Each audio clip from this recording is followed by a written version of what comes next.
Let's do it again. Master. For sure. Crank them out. I'm secretly hoping to get a better Lorelei. But if that doesn't happen, you know, I'm not going to get super pissed or anything. It's just going to be kind of lame. I would like a better one. You know. It doesn't have to be perfect. I get it. You know, you can't always have a perfect roll for your favorite piece of armor. Like, I get that part.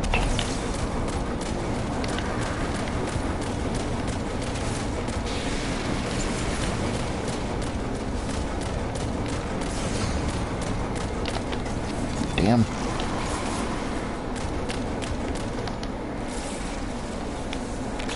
Alright, pick that up, pick that up, pick that up.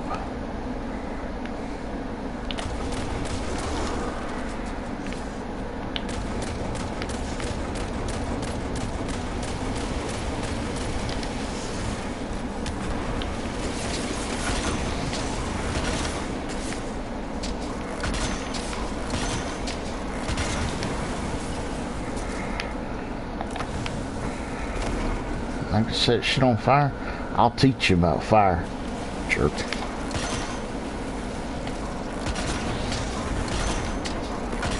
Gotta get better at predicting their bubbles. Because last round, I was shooting too soon, which means it did not trigger Revitalizing Blast.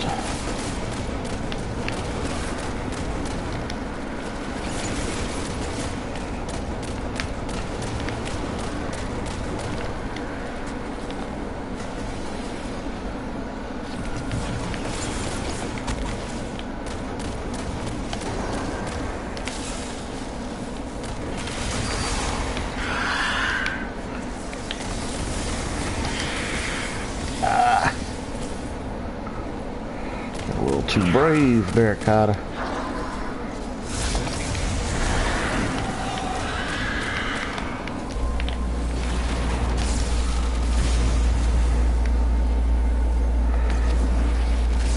Come on.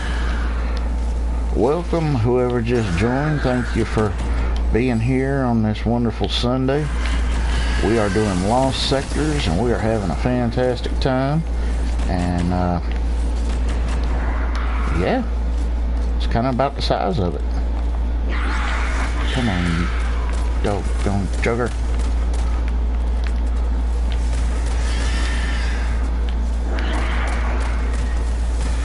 Come on. Got him. Good night.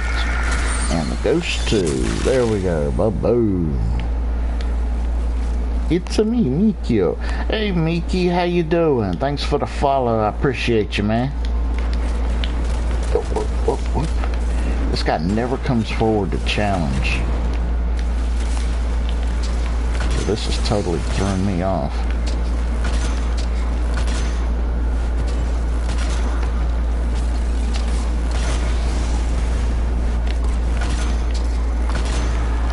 Ooh, okay. Drop me a host. You are the man. I appreciate that. What's her name? Red.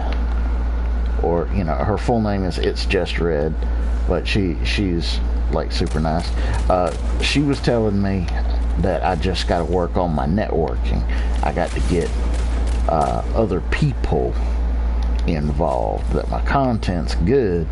I just need... you know, more folks helping me with this and that and the other. Which makes sense. You know, I'm kind of new to this whole streaming thing. Although, if I can just say, I am having a lot of fun, and I've had a lot more success since joining World Tree Gaming. Very supportive group. Love them.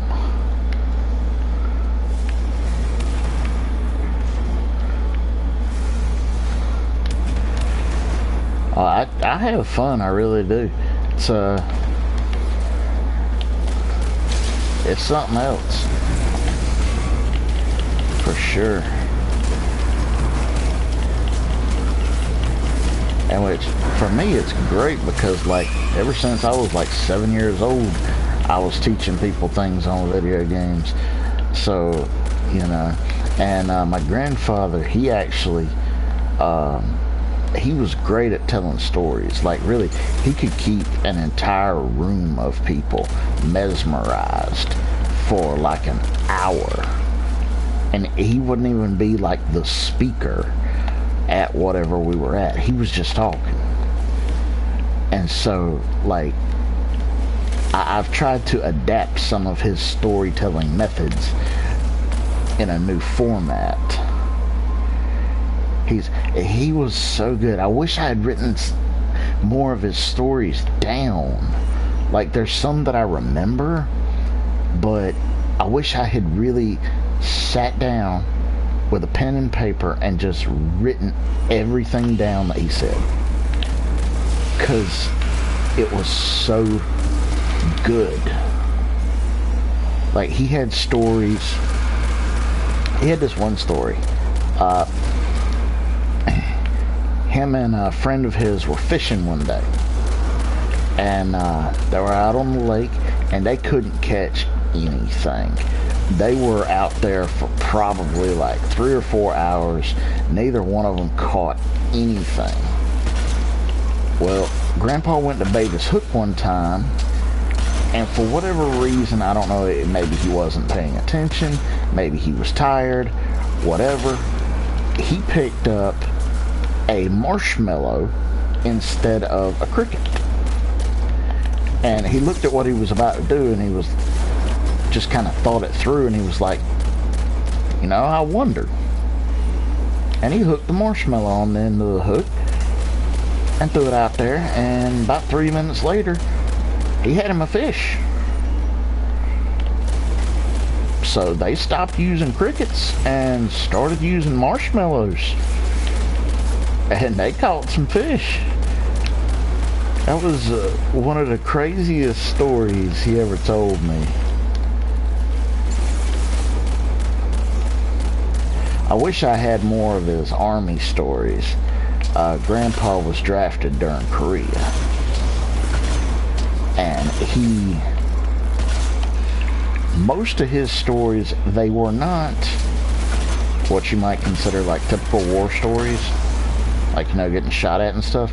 Grandpa told me, and which it could have been because I was young, or it could have been because he didn't want to talk about it, but he always said that he was one of the last waves of draftees, and he never actually left the United States. Now, realistically, he was telling that to a kid, so he could have just really not wanted to talk about it. And at the time, I didn't understand that concept, right? But, you know, you grow up and you get to thinking about things, and a lot gets to making more sense. But in any event, most of the stories he ever shared was when him and some of his buddies from the army would get like, you know, 3-day passes, and so they'd go visit one of them's family for, you know, X amount of days. You know, they drive all the way to Georgia, visit the family, and then turn around and come right back like the next day so they could be in formation on time.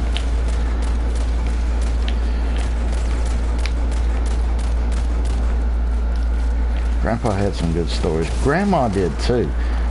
Grandma grew up in an orphanage, right?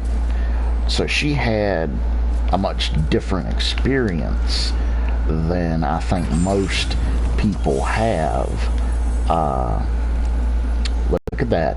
Flawless. And I was telling stories the whole time.